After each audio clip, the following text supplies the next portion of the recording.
Bonjour, je suis actuellement avec JL Mast à la Pau Anime Game Show. Est-ce que tu pourrais te présenter un petit peu en quelques phrases? Bonjour, alors je m'appelle JL Mast, je suis auteur de bande dessinée pour Marvel Comics principalement, c'est ma principale activité.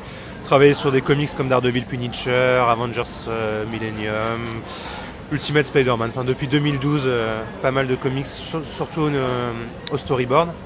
Et en ce moment je travaille sur un gros projet pour l'année 2019, pour octobre 2019, sur l'histoire de Marvel Comics, en suivant les parcours de Stan Lee et Martin Goodman. Une grosse BD de 400 pages. Donc, ça fait 1 an que je suis dessus et encore 1 an à tirer. C'est un peu une peine de prison quand même. Mais on y arrive. Voilà. Et quel est votre parcours un petit peu? Enfin, ton parcours. Alors, j'ai pas fait d'études liées au dessin, mais j'ai fait des études liées à la culture. J'ai fait une licence industrie culture média option cinéma à Lille. Et c'était super passionnant. Et par contre, ce dont je me suis rendu compte, c'est que ça donne pas vraiment de travail en sortant. Et du coup, ça a été une petite surprise. Ça donne pas de travail. Je suis parti en Angleterre du coup pour me perfectionner en anglais parce que j'avais un niveau pathétique. Vraiment très horrible. Et en Angleterre, donc du coup, j'ai fait plein de petits boulots. Je travaillais dans l'hôtellerie, dans le restaurant, bar, etc. Et j'ai bossé pour une société qui s'appelle Babel Media qui fait du jeu vidéo, du bêta testing. J'ai commencé en testant des jeux vidéo et ils avaient des départements aussi de traduction, de storyboard, et c'est comme ça que j'ai découvert le métier de storyboarder. Et c'est là où je me suis dit une des étapes que j'aime bien dans la création d'une bande dessinée, c'est pas forcément le scénario, c'est pas forcément le dessin, c'est l'étape intermédiaire, c'est comment créer l'histoire, comment penser l'histoire, comment la mettre en scène, et c'est ça que j'aime bien faire, c'est mettre en scène les bandes dessinées. Donc c'est mon étape préférée et je me suis auto-formé en gros avec le travail, en regardant les autres, en regardant en ligne des tutoriels YouTube, des tutoriels. J'ai découvert le métier au fur et à mesure. Ouais. Et comment t'en es venu à travailler avec Marvel? Alors, c'est une longue histoire, mais en 2012, avec 2 amis à moi, Balak et Jofo, on a fait une série qui s'appelle Pax Arena, une série numérique en Turbo Media, ce qu'on appelle le Turbo Media.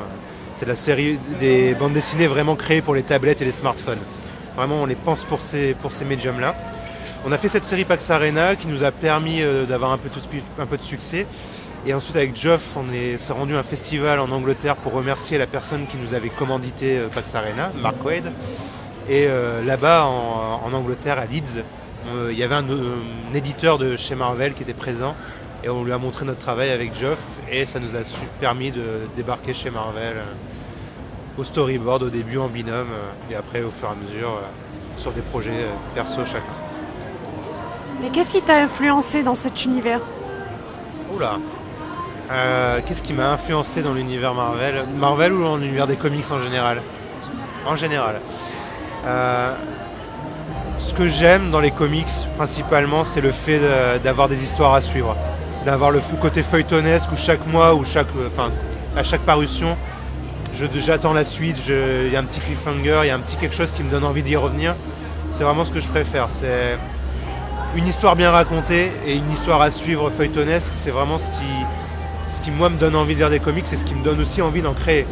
Moi j'adore faire ça, c'est dire tiens, comment je vais finir mon histoire pour que le lecteur il se dise j'ai envie de lire la suite. C'est ce que je fais même sur un gros bouquin de 400 pages où tu te dis au final il n'y a pas forcément besoin.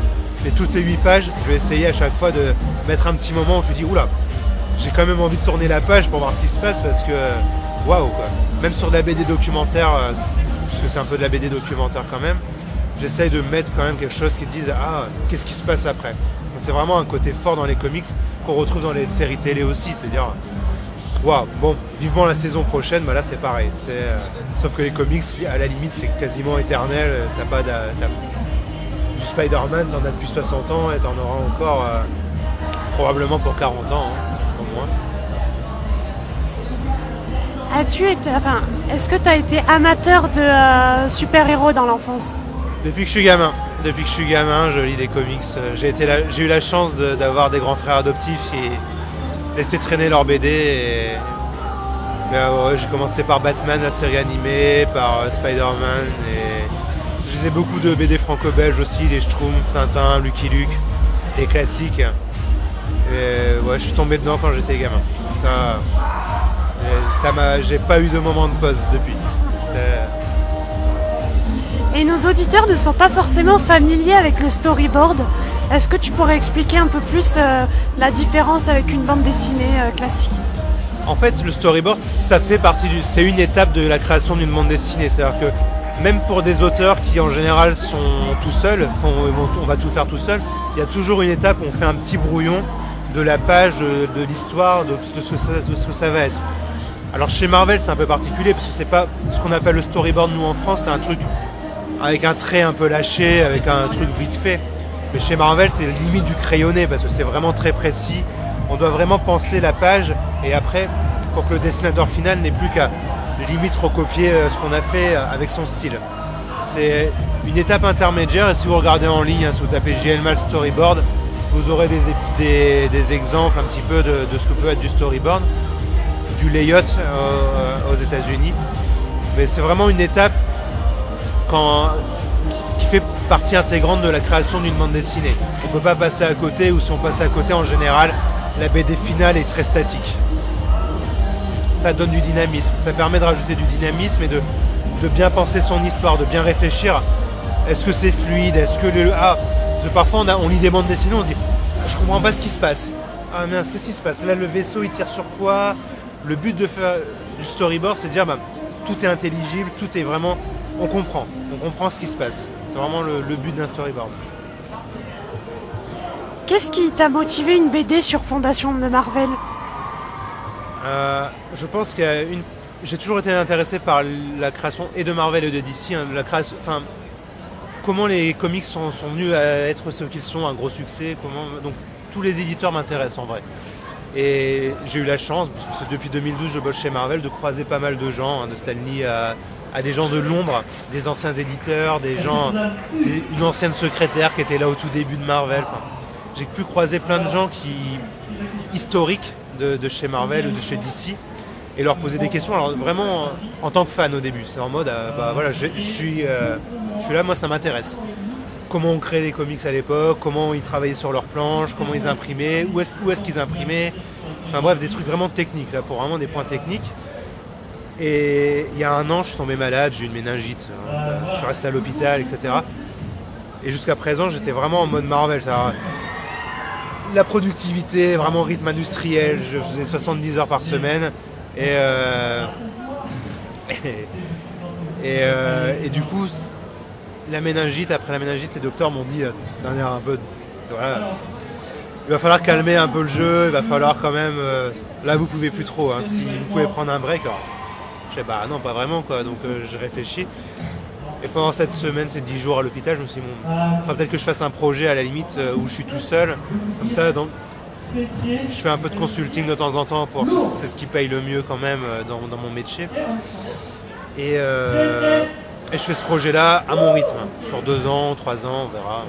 Et il se trouve que c'était le 80e anniversaire de Marvel l'année prochaine, donc je me suis dit il y aura un public pour ça, c'est peut-être le bon moment pour faire un projet comme ça. Et quand je suis tombé malade, il y a plein de gens qui m'ont souhaité bon courage, tout ça. Et dans le lot, il y avait plein de gens justement de chez Marvel, etc. Donc je leur ai dit, excusez-moi, mais si je fais ça, est-ce que ça vous gênerait de témoigner ou de me donner des infos et tout ça? Et il y a énormément de personnes qui étaient à fond dedans, donc je fais, il y a les gens qui sont prêts à m'aider et des gens qui en général ne parlent pas. La famille Goodman, Martin Goodman, qui est un des co-créateurs de Marvel, un des cofondateurs, sa famille ne parle jamais. Aux historiens de la BD, aux journalistes, ils ne veulent pas parler. Mais vu que je les connaissais autrement, c'est-à-dire vraiment en mode ami pour le coup, ils ont dit non, pas de souci, on te fera des photos, on te fera des trucs. Par exemple, tu regardes sur internet, sur Google, tu n'as que 2 photos de Martin Goodman. J'en ai moi peut-être une centaine si tu veux, donc vraiment des trucs d'époque où on le voit travailler, on le voit avec comment ça se passait à l'époque. Et ça c'est vraiment une force en plus pour mon bouquin, parce que j'aurais. Et très franchement, la moitié du bouquin, c'est des nouvelles infos. Et vraiment des trucs que personne n'a vu. Et c'est super important parce que tu vois comment étaient pensés à l'époque les comics. Les cofondateurs de Marvel, ils étaient pauvres, ils n'avaient pas d'argent. Ils ont fait ça pendant la Grande Dépression. Avant que Marvel soit Marvel dans les années 60, il y a eu, depuis 1934, il y a eu des petites entreprises qui, au fur et à mesure, c'est les mêmes entités qui sont devenues Marvel à un moment donné. Mais tout ça, ça a été progressif. Alors tu retrouves des super-héros dès les années 30 Khazar, Captain America, la Torche Humaine, que tu retrouveras dans les années 60 à l'apogée de Marvel, quand il y a Spider-Man et Fantastic Four, Avengers. Mais au tout début, Martin Goodman était SDF, quoi. Enfin, tu vois, c'est vraiment des gens ils partent de rien, ils arrivent multimillionnaires, donc c'est un parcours quand même qui est pas commun, et c'est intéressant de voir comment ils y sont arrivés. Et principalement, c'est le message que j'aime bien faire passer, c'est qu'ils y sont arrivés par le travail, par l'éthique de travail, et par dire on a mis les heures, alors qu'eux ils étaient juifs, en plein antisémitisme, en plein grande dépression. Oh bah non, il n'y a pas de travail déjà pour les Américains, pur jus déjà à l'époque. Et alors les juifs, allez faire vos vêtements là-bas dans un coin. Ils ont réussi à créer leur métier en fait, à créer le métier d'éditeur de bande dessinée, de comics. Donc c'est super intéressant, et pour moi passionnant, et j'espère que j'arriverai à transmettre ça aux lecteurs. Et Marvel et la politique française sont plutôt des sujets éloignés. J'ai pas entendu le... Pardon. Marvel et la politique française sont plutôt des sujets éloignés. Qu'est-ce qui t'a motivé à écrire des BD sur les candidats des élections? Alors, faut comprendre que aussi je suis allé à l'école franco-belge aussi. J'ai toujours été plus comics que franco-belge, mais moi je lisais quand même beaucoup de BD françaises. Et l'une de nos forces en France, c'est quand même le côté cynique et parodique qu'on arrive à faire. Enfin, je sais pas, moi les Guignols de l'info, j'ai super aimé quand j'étais gamin. Et faire des BD parodiques, je le fais. Parodique et documentaire sur la politique, j'ai fait les deux. Et depuis longtemps maintenant, depuis 2002. Depuis que j'ai un blog BD, je fais des trucs politiques quand même. Et Super Mélenchon, je l'ai fait pendant les élections présidentielles parce que j'étais en tournée dédicace et je pouvais pas en même temps bosser pour Marvel parce que j'étais pas capable de tenir les délais. Donc je me dis, j'ai un mois et demi de tournée française, est-ce que je peux faire peut-être une petite BD pour rigoler? J'en ai fait une donc. Et cette année, c'est principalement parce que j'ai eu envie en fait. Il y a vraiment, je me suis dit, Super Mélenchon, ça a bien marché, je me suis bien marré quand même, faut dire ce qui est. Je vais faire une BD, il y a eu cette idée qui m'est venue de faire une BD thriller parodique sur la politique, sur l'Elysée, sur Macron, en disant imaginons que Macron en fait ça soit peut-être un démon ou quelqu'un qui invoque des démons. Comment il le cacherait au public, comment il s'en servirait pour rester au pouvoir, et c'est la base de mon histoire. J'en révèle pas trop parce qu'il faudra lire la BD qui sortira au courant du mois là. Ça sera en 3 numéros, Conspiration Macron. Et c'est vraiment, j'essaie de rester alors à la fois sérieux et parodique quand même, mais quand même en restant plausible, en me disant faut que je reste plausible, faut que je trouve des trucs où je me dis tiens oui, là il utilise des symboles parfois, etc. Est-ce que je trouve dans l'histoire française Donc ma grosse conspiration elle est énorme et ça mêlera une conspiration mêlant Balavoine. Il y aura Michel Drucker qui sera impliqué. Et il y aura aussi Stéphane Bern dans le lot. Donc c'est pas que Macron. Et pour dévoiler cette grosse conspiration, j'ai réuni une équipe de choc. Donc un travailleur pauvre de chez McDo, Mélenchon évidemment, Jacques Chirac et sa femme, Bernadette Chirac, et Jean-Marie Le Pen. Donc vraiment, là j'ai mis une équipe vraiment à mon avis qui va percer à jour le secret de Macron. J'espère, on verra. On espère. Et pourquoi avoir changé de ton par rapport à l'affaire DSK? À l'affaire DSK, c'était dur de faire une parodie dessus. L'affaire DSK, je l'ai fait parce qu'à l'époque, je bossais pour différents blogs, je faisais des trucs pour Le Monde et tout ça. Et j'ai eu des journalistes américains que je côtoyais pour d'autres raisons, qui m'ont envoyé de la documentation. Alors on en parlait juste comme ça. Mais des rapports alors je trouve pas le mot, des rapports quand il y a il n'était pas mis en examen, mais de garde à vue. En fait, DSK avait été mis en garde à vue, il y avait les rapports, et il m'avait donné les rapports alors qu'ils n'étaient même pas disponibles au public à l'époque encore. Maintenant ils le sont. Et du coup ça me donnait quand même une grosse matière à faire une petite BD documentaire. Et un des journalistes m'a mis en relation avec je me rappelle plus de son nom, cette dame est une procureure qui a bossé sur le cas. Et du coup j'ai pu lui poser des questions et avoir un petit côté vraiment derrière comment s'est passée l'enquête sur DSK, mais pas vu de manière sensationnaliste en fait. C'était vraiment plus comment les procureurs ont enquêté, comment ça s'est passé vraiment avec les agents de police et tout ça. J'avais ces preuves, je me suis dit je vais faire une petite BD. Alors à mon niveau de l'époque, parce que j'ai revu la BD récemment, le dessin est pas top, mais je trouve que le contenu, le documentaire pour le coup tient toujours, c'est toujours très crédible. Et il y avait des passages très crédibles, enfin très réalistes. Il y a par exemple pendant sa garde à vue, DSK a demandé est-ce que je peux avoir un œuf. Enfin, tu vois, des trucs comme ça où moi ça m'a fait rire. Enfin, j'étais là, je voudrais un œuf quoi. Bon. Tu vois, c'est vraiment des trucs qui sortent de nulle part quoi. Tu te poses des questions et ça ajoute pas mal de comique au final. Mais dans la BD à l'époque, dans l'affaire DSK, j'avais pas voulu prendre de parti. J'avais aucun moment dit qui est coupable, qui est machin. J'avais donné les informations qu'on avait à l'époque. Il n'y avait pas eu de jugement rendu. C'était vraiment plein. C'est 3 mois après l'affaire quoi, donc on était encore en plein dedans. Et j'essaie juste de rendre compte un petit peu, ça me passionnait de dire tiens comment ils travaillent ces gens. Voilà. Et là maintenant c'est plus pour déconner quoi. Là il n'y a pas de trucs sérieux sur Mélenchon, sur Macron, c'est pas. On peut se permettre de faire des conneries. Sur l'affaire DSK, je me serais pas permis, c'est trop une affaire sérieuse avec c'est pas possible de traiter ça par-dessus la jambe quoi. Soit tu le traites de manière documentaire en disant voilà, sans prendre de parti, ce qui a été mon cas. En disant bon bah voilà, on ne sait pas, on ne saura probablement jamais de toute façon, hein. C'est du on dit, elle a dit. Mais tu prends pas parti, tu peux pas faire ça. Euh... Merci beaucoup. Merci. Hein.